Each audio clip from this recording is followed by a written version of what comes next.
کتاب المستدرک علی الصحیحین للحاکم النیسابوری چاپ دار الفکر الجزء الثالث کتاب چھپی ہے سنہ 2009 میں حدیث صفحہ نمبر 337 حدیث نمبر ہے 4686 ام سلمہ رضی اللہ تعالی عنہ کہتے ہیں کہ رسول پاک صلی اللہ علیہ وآلہ وسلم کو میں نے یہ کہتے سنا ہے علی مع القرآن والقرآن مع علی لن يفترق حتى يرد علی الحوض علی علیہ السلام قرآن کے ساتھ ہیں اور قرآن علی علیہ السلام کے ساتھ ہے اور یہ دونوں ایک کبھی الگ نہیں ہوں گے اس وقت تک کہ اب حوض کوثر پہ مجھ پہ وارد ہو جائے حاکم کہتا ہے صحیح الاسناد حدیث 4686 وافقہ الذهبی فی التلخیص صحیح ذهبی نبی کا حدیث صحیح ٹھیک ہے نا حدیث صحیح تو جو شخص قرآن کے ساتھ قرآن اس سے کبھی الگ نہیں علی علیہ السلام ولی کل مؤمن من بعد جو رسول پاک صلی اللہ علیہ وآلہ وسلم کے بعد سب مسلمانوں کا ولی سردار ہے اس نے وہ ابو بکر کی خلافت کو باطل سمجھتے اس کی خلافت کو اگر نہیں باطل سمجھتے تھے تو کیوں بیعت نہیں کیا اور کیوں عائشہ کے اعتراف کے مطابق فقط اس نے مجبوری سے بیعت کیا ٹھیک ہے نا یہ کتاب سنن الترمذی بتحقیق الشیخ صدقی جمیل العطار طبع دار الفکر سنہ 2005 میں چھپی ہے صفحہ نمبر 1061 میں اول النبی الکریم صلی اللہ علیہ وآلہ وسلم ما تريدون من علي ما تريدون من علي ما تريدون من علي ان عليا مني وانا منه وهو ولي كل مؤمن من بعد هذا حديث حسن ترمذی نے خود کہا یہ حدیث حسن علی علیہ الصلوۃ والسلام منی اور میں ان کا ہوں وهو مؤمن ولي كل مؤمن من بعد میرے بعد ہر مومن کا ولی ٹھیک ہے میرے بعد ہر مومن کا ولی ثم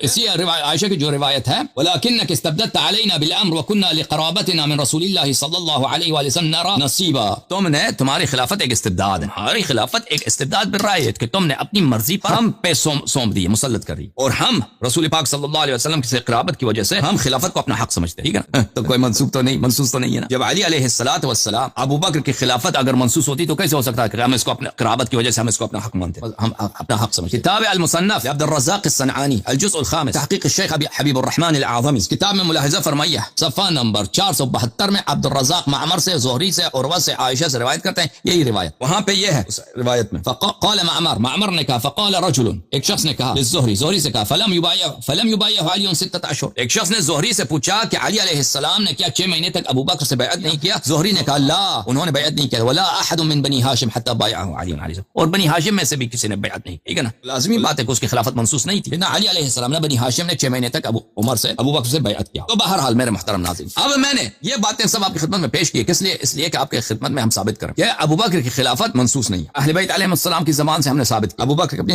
لسان سے عمر کے لسان سے عائشہ کے لسان سے اب ان کے علام و مشاہیر کے لسان سے میرے محترم ناظرین آپ کی خدمت میں عرض کریں یہ کتاب ہے میرے محترم ناظرین غایۃ المرام فی علم الکلام لسیف العامدی جو سنہ 631 میں دنیا سے گئے ہیں یہ کتاب چھپی ہے الجمہوریہ العربیہ المتحدہ سنہ 1971 میں سوریہ شام اور مصر ان دونوں نے اتحاد کیا تھا کہ ہم ایک عرب ملک ہے ٹھیک ہے نا اس زمانے میں اس کو جمہوریہ عرب یونائٹڈ عرب ریپبلک کہا جاتا تھا یہ دونوں ایک ملک تھے اس زمانے کچھ عرصے تک یہ دونوں ایک ملک رہے اس میں صفحہ نمبر 276 میں واما معتقد اهل الحق من اهل السنه واصحاب الحديث هو ان التعيين غير ثابت بالنص بل بالاختيار کہتے ہیں ہمارا حق بات یہ ہے کہ ہمارے جماعت عمریہ کا جو ان میں سے جو اہل سنت ہے اور اصحاب الحدیث ہیں اہل الحق من اہل السنہ اس کا مطلب ہے ماتوریدیہ و اشاعرہ اور اصحاب الحدیث جو ہیں یہ محدثین حضرات ہیں احمد بن حنبل والے ماتوریدیہ اشاعرہ اور احمد بن حنبل ابن تیمیہ کا جو گروپ یہ سب ان کا اجماع ہے کہ تعین غیر ثابت بالنص بل کسی کی نص سے ثابت نہیں اختیار سے ثابت تو ابو بکر کی نہیں ہے نا یہی ان کے علماء کا جب اجماع ہے جب ان کا علماء کا اجماع ہے کہ کسی پر نص نہیں ہے تو ثابت ہوا کہ ابو بکر پر نہیں یہ کتاب ہے الحسام المسلول على منتقصی اصحاب الرسول صلی اللہ علیہ وآلہ محمد ابن عمر ابن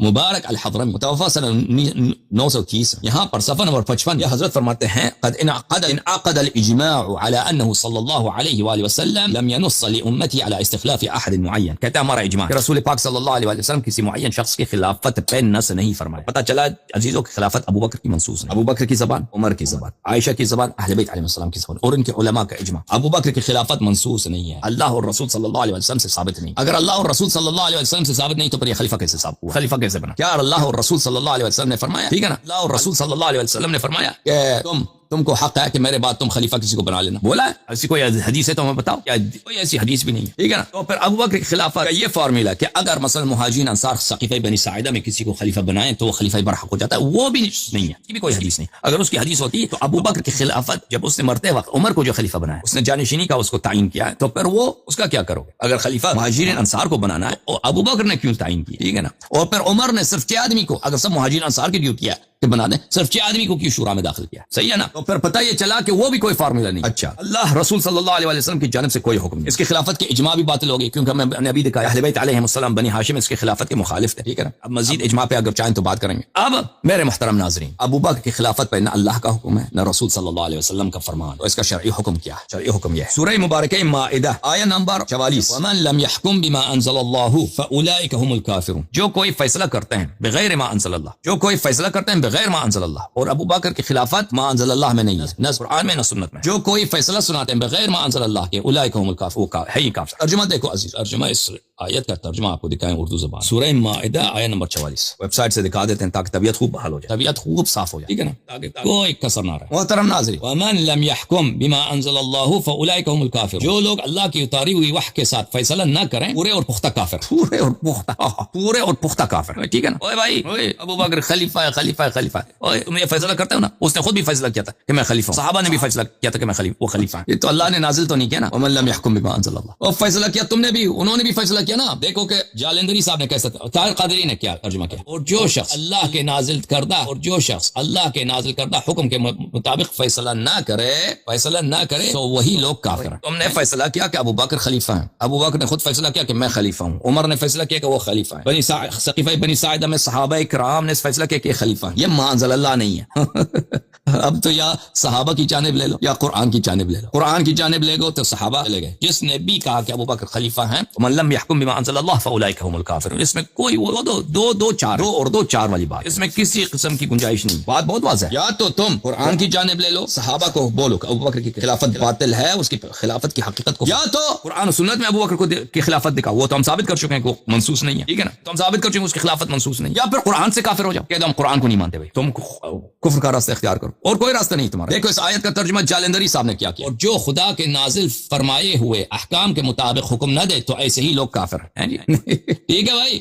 صحیح ترجمہ کیا نہیں کیا میں نے. ملاحظہ فرمائے سورہ مبارکہ انعام میں آیت نمبر 21 میں ومن اظلم ممن افترى على الله كذبا او كذب بآياته انه لا يفلح الظالمون. اس شخص سے زیادہ ظالم کوئی ہے جس نے اللہ پہ جھوٹی تہمت باندھی. ممن افترى على الله كذبا، جو اللہ پہ جھوٹی تہمت باندھے، او كذب بآيات، یا اللہ کی آیات کی تکذیب. اللہ کی آیات کون ہے؟ رسول اللہ صلی اللہ علیہ وسلم. اللہ کی آیات کیا ہے؟ رسول صلی اللہ علیہ وسلم کے معجزات، رسول صلی اللہ علیہ وسلم کی سنت. یہ آیت صرف قرآن نہیں ہے، قرآن کی آیات کی بات ہو رہی ہے. قرآن بھی آیت ہے. اللہ کی نشانیوں کو جو انکار کرے، جو اللہ کے حجج کے انکار کرے یا اللہ پہ جھوٹی بات نسبت دے، بات ایک ہی ہے. انہ لا یفلح الظالمون، یہ ظالم ہے، یہ اہل نجات ہے، نجات نہیں پائیں گے. اب اس کا ترجمہ دیکھو عزیز. ترجمہ یہ ہے مثلا طاہر قادری صاحب نے یہ ترجمہ. اور اس سے بڑا ظالم کون ہو سکتا ہے جس نے اللہ پر جھوٹا بہتان باندھا. اور تم کہتے ہو کہ ابو بکر خلیفۃ اللہ و خلیفۃ الرسول، یا کم از کم خلیفۃ الرسول صلی اللہ علیہ وسلم جانشین، اور رسول نے نہیں بنایا اس کو جانشین، اور رسول صلی اللہ علیہ وسلم نے کسی کو حق بھی نہیں دیا کہ تم میرے بعد جانشین تعین کر لیں. تو اس کی خلافت کیا ہے؟ تم کہتے ہیں یہ مسلمانوں کا امام ہے، اس کی خلافت اللہ پہ بہتان ہے. تم کہتے ہیں یہ شرعی ہے، یعنی شریعت میں، حالانکہ شریعت میں نہیں ہے. شریعت کیا ہے؟ قرآن سنت ہے. شریعت قرآن و سنت، اس میں نہیں ہے. اس کی خلافت کی کوئی جسٹیفیکیشن نہیں ہے. تو تم اللہ پہ بہتان باندھ رہے ہو. ابو بکر نے خود اللہ پہ بہتان باندھا ہے، صحابہ نے اللہ پہ بہتان باندھا. حضرت موسیٰ علیہ السلام کے صحابہ نے چڑھے کے سامنے کیا سجدے کیا، تراویح پڑھی. اور اس سے بڑا ظالم کون ہو سکتا ہے جس نے اللہ پہ جھوٹا بہتان باندھا یا اس نے اس کی آیتوں کو جھٹلایا. بے شک ظالم لوگ فلاح نہیں پائیں گے. اس کی ترجمہ طاہر قادری، محمد رضا خان بریلوی. اور اس سے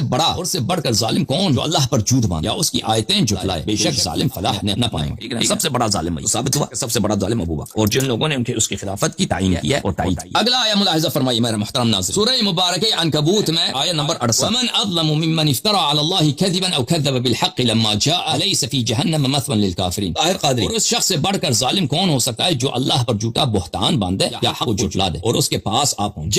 جب حق اس کے پاس پہنچ جاتا ہے تو حق کو جھٹلا دیتا ہے. کیا دوزخ میں کافروں کے لیے ٹھکانہ مقرر نہیں ہے؟ احمد رضا خان بریلوی. اور اس سے بڑھ کر ظالم کون جو اللہ پر جھوٹ باندھے یا حق کو جھٹلائے جب وہ ان کے پاس آ جائے. جہنم میں کافروں کا ٹھکانہ نہیں. اگلا میرے محترم ناظرین سورہ مبارکہ شورى آیہ نمبر 30 ام لهم شرکاء شرعوا لهم من الدین ما لم یأذن به اللہ. کیا ان لوگوں کے لیے کچھ ایسے شریک ہیں، کیا ان کے پاس اللہ کے علاوہ اللہ کے شرکاء ہیں؟ جو لوگ دین میں بدعت داخل کرتے ہیں نا، ایک چیز شریعت میں نہیں ہے اس میں داخل کر دیتے ہیں. اور بھائی اللہ کے علاوہ بھی اور بھی رب ہیں، اس رب کی جانب سے یہ شریعت کے پارٹ ہیں کہ تم نے شریعت میں داخل کیے. کیا ان کے لیے کچھ ایسے شریک ہیں جنہوں نے ان کے لیے دین کا ایسا راستہ مقرر کر دیا ہو جس کا اللہ نے حکم نہیں دیا تھا. ام لہم شرکاء شرعوا لهم من الدین ما لم یأذن به. اور اگر فیصلہ کا فرمان صادر نہ ہوا ہوتا، یعنی روز قیامت، اگر روز قیامت کا وقت، عذاب کا وقت اگر متعین نہ ہوا ہوتا تو ان کے درمیان قصہ چکا دیا جاتا، اور بے شک ظالموں کے لیے دردناک عذاب ہے. احمد رضا خان. یا ان کے لیے کچھ شریک ہیں جنہوں نے ان کے لیے وہ دین نکال دیا ہے، اللہ نے اس کی اجازت نہ دی. تو بھائی اللہ نے تو ابو بکر عمر کی خلافت تو اللہ کی جانب سے تو نہیں، تو آپ کچھ اور رب ہے نا. وہ رب کون ہے بھائی؟ اللہ کے علاوہ تمہارے پاس اور مزید اللہ ہیں؟